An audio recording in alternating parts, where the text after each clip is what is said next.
Դե ինչ, վերադարձանք եւ վերադարձանք դարձյալ սիրուն, որովհետեւ եթերը այսպես սկսվեց սիրո մասին խոսելով, սիրո պատմություններ պատմելով ու պտույտը շրջապտույտը մեզ դարձյալ բերում է նույն կետին, թե ինչու Ռուբենը հիմա կասի։ Չէ, ինչու Անին էլ ասեց սիրո, որովհետև մենք վստահաբար եթե մեզ առավոտյան ժամինից եք հետևում, մենք խոսեցինք Ռոմեո եւ Ջուլիետ պատմությամբ, հայտնի լեգենդար, դասական դարձած այդ ստեղծագործությամբ, այդ սիրո պատմությամբ։ Հիմա էլ մի պատմություն այսպես կիսվեցինք, շփվեցինք, թե ես, թե Անին, թե մեր հյուրը արդեն տաղավարում է։ Դուք վստահ եմ ձեզ էլ կհետաքրքրի։ Մատնոցները գիտեք ոնց են ստեղծվել։ Եվ առասարակ մատնոց հասկացողությունը եւ մշակույթը ինչպես եկավ մեր կյանք եւ ներխուժեց, մենք սկսեցինք կիրառել։ Ուրեմն, սիրելիներս, մի տղա իտալացի, տեսնելով որ իր սիրած աղջիկա մատները վնասվում է, որտեղ այդ աղջիկն էլ կար շատ է անում, ասեղ է, այսպես վնասում է մատները, երբեմն այսպես վերքեր է անում, ստեղծում է իր սիրած աղջիկա համար մատնոց եւ այդտեղից սկսված այս սիրուն լեգենդ, ասենք թե պատմություն, ասենք ավելի կոնկրետ մեր հյուրը մեզ կօգնի այդ հարցում, մեր կյանքը ներխուժեց մատնոցներ։ Այո, թվում է թե հասարակ մի փոքրիկ իր, բայց իրականում դարձյալ սիրո պատմությամբ ստեղծված։ Իսկ ինչու ենք մատնոցների մասին խոսում, որովհետև մարտի 14-ին նկարիչների միությունում տեղի կունենա Ռուզաննա Անդրեասյանի թվով 3-րդ ցուցադրությունը մատնոցների ընտանիք վերտարմամբ։ Եվ մեր տաղավարում է հենց անձամբ նա Ռուզաննա Անդրեասյանը, տնտեսագետ, ֆինանսիստ, մատնոցների հավակնորդ։ Բարի լույս, շատ ուրախ եմ ձեզ մեր տաղավարում տեսնել։ Դերևս ինձ երեկվանից մի հարց է հետաքրքրում։ Երբ եւ ինչպես սերը ծնվեց դեպի մատնոց։ Սերը ծնվեց մայրիկիս մատնոցը ստանալուց, հարցս նվիրեց ինձ, եւ հիշողությունները նոր սերունդը դա այդքան չի հասկանա, մեր տարիքում, երբ որ մայրիկը նստած եւ կարում էր եւ մատնոցներ եւ հետ պատերազմյան տարիներ, դժվար տարիներ, այդ մատնոցը ինձ բերեց գեղեցիկ հիշողություններով ունենալու մի փոքրիկ հավաքածու, որը հետո աստիճանաբար դառավ արդեն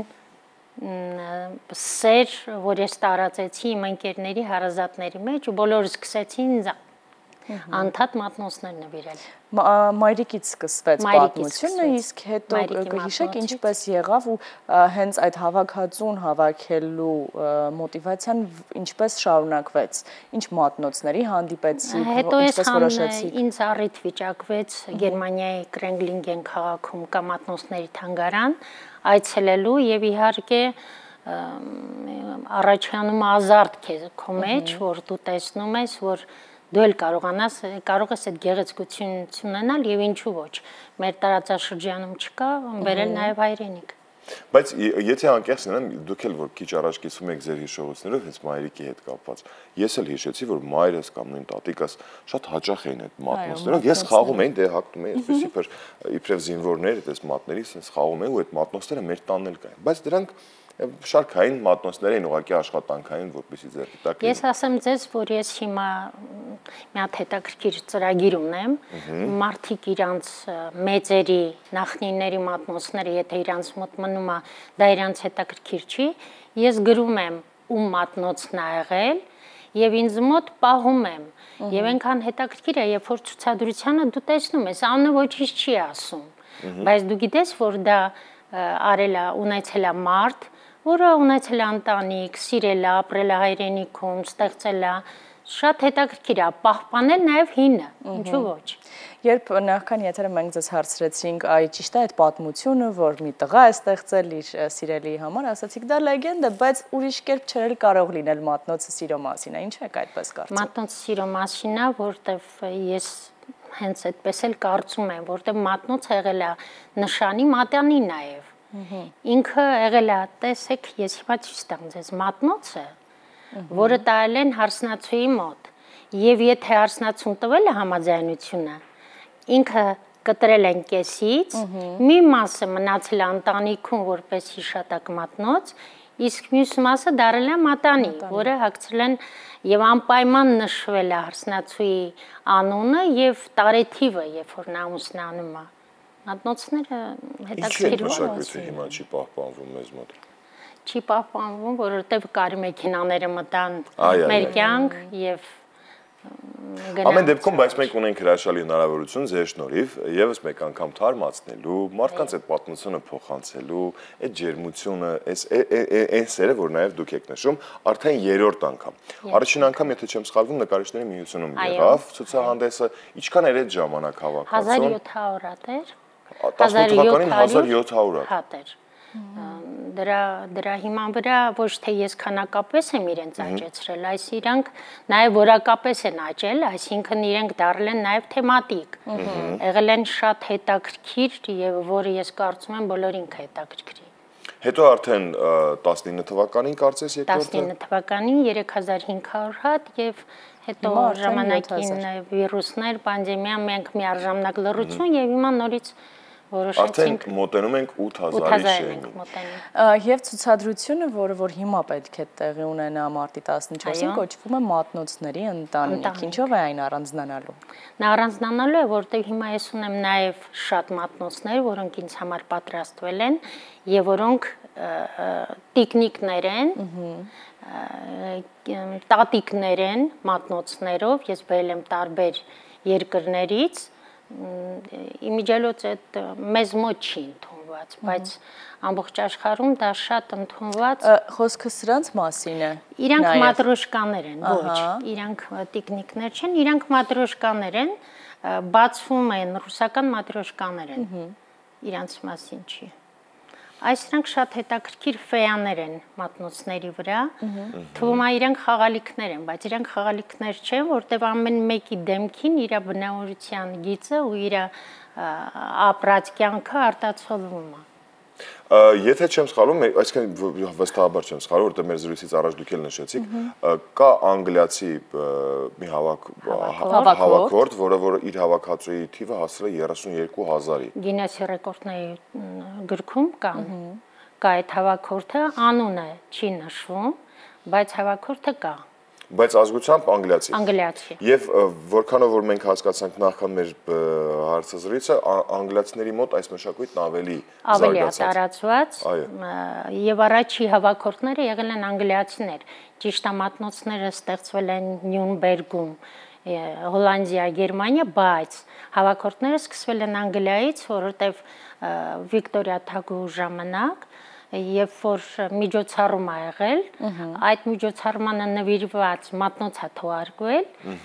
կոլեկցիոներները տեսել են մատնոցը, շատ հավանել են եւ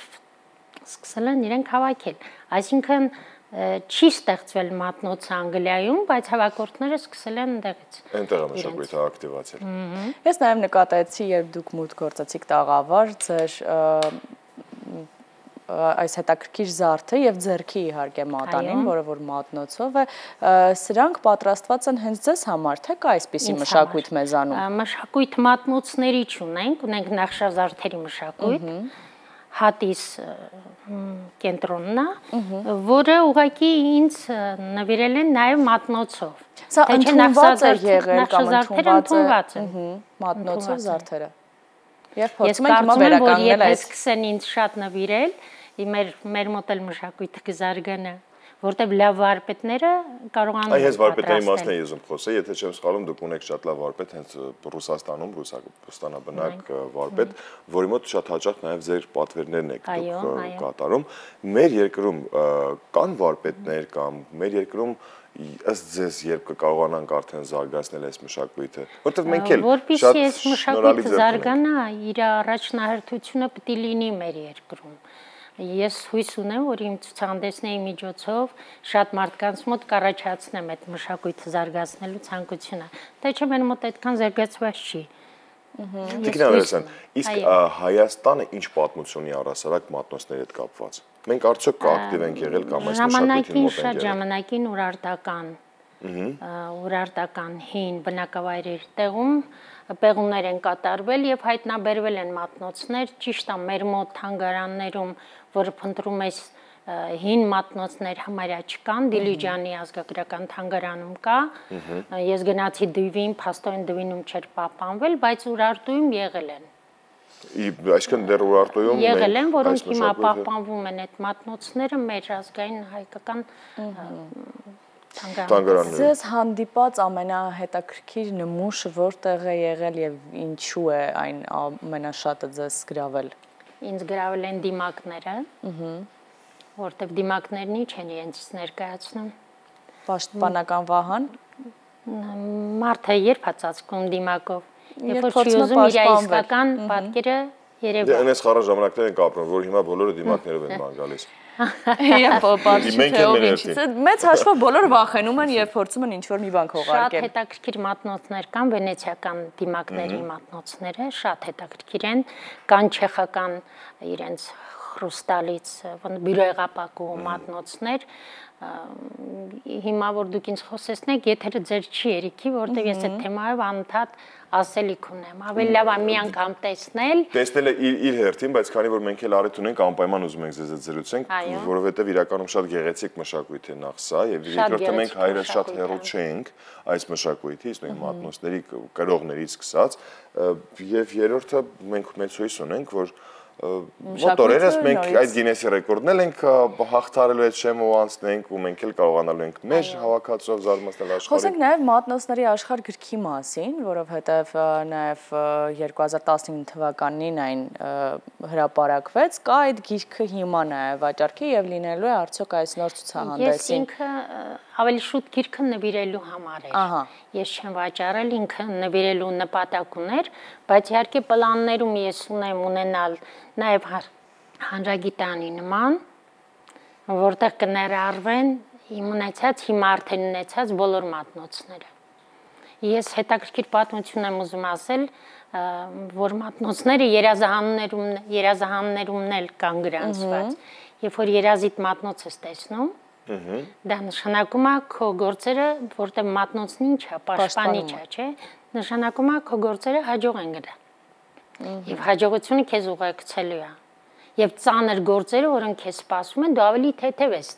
անելու։ Նաև կա պատմություն մեր աղի բլիթը ոնց է։ Մատնոցի մեջ լցրել են ջուր եւ աղ, խմել են ու պարկել են քնելու, ասելով, ով որ իմ ճակատագիրն է, թող նայել ինչ ջուր տա։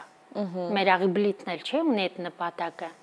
Շատ հետաքրքիր է, որ մատնոցները շատ կարևոր են եղել որպես չափման միավոր։ Երկու ունցիանոց մատնոցների մեջ դուխի են լցրել։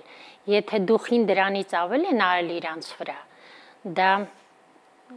սխալ է դիտարկվել արդեն։ Ճիշտ չի դիտարկվել, իսկ դրանով արած չափը շատ նորմալ է եղել։ Նույնիսկ օծանելիքն են մատնոցով չափել, նույնիսկ ամեն դեպքում մատնոցների մասին մենք ձեր շնորհիվ այսօր կարողացանք այսպես մի քիչ ակտիվանալ, վերհիշել նաև մեր հուշերում մեր մայրիկներին, որոնք որ մատնոցներով կար էին անում տատիկներին, վստահ եմ, որ այս մշակույթը նույն կերպ այս մեր զրույցն էլ իր հերթին ազդեց նաև մեր հեռուստատեղների հուշերին, նրանք էլ վստահ եմ այս բային քաղցր հիշողություններ ունեցան մատնոցների շնորհիվ։ Իսկ ավելի քաղցրացնելու համար այդ հիշողությունները ամսի 14-ին նկարիչների միությունում տեղ ունեցող ցուցադրությանը մասնակից լինել։ Քանի օր է տևելու ցուցահանդեսը։ Ցուցահանդեսը տևելու է 3 օր, շաբաթ օրը 11-ից 6-ը, այսինքն ամբողջ օրը, բայց ես այդ օրը որպես կանոն նվիրում եմ երեխաներին, դպրոցներից այցելություններ անում, ես իրենց հատուկ եմ նվիրում, որպեսզի իրենց հատուկ բացատրեմ, իրենց մեջ հետաքրքրություն առաջանա։ Դուք անձամբ եք բացատրելու։ Անձամբ բացատրելու եմ, որովհետև ես կարծում եմ հեռախոսները շատ լավ են, ընկերական շրջապատը շատ լավ է, բայց ամեն երեխան մի հետաքրքրություն պետք է ունենա։ Ինչու ոչ։ Թեկուզ իմ օրինակով ցույց տալ, որ կարելի է հետաքրքրությունների շրջանակը մեծացնել։ Այո։ Եվ ամսի 15 ու 16 նաև հնարավորություն։ 15-16։ Մուտքն ազատ է։ Մուտքը ազատ է։ Հրաշալի, շատ շնորհակալություն ձեզ, եւս մեկ անգամ մեզ հիշեցնելու մատնոցների մասին, վստահաբար մոտ ապագայում մենք անկեղծ ուզում ենք, որ այդ Գինեսի ռեկորդը սահմանեք, անցնեք ու այնպեսի մի ցուցանիշ գրանցեք, որ երբևէ ոչ մեկ չկարողանա անցնել։ Մենք էլ արդեն իմացանք, թե ձեզ նվիրելուց ինչ է պետք նվիրել։ Այո։ Ձեզ մաղթում ենք հաջողություն, վստահ ենք, որ նորանոր առիթներով կհանդիպենք։ Շնորհակալություն հրավերքի համար։ Սիրով, շնորհակալություն ձեզ, լավ որ, իսկ մենք շարժվենք առաջ։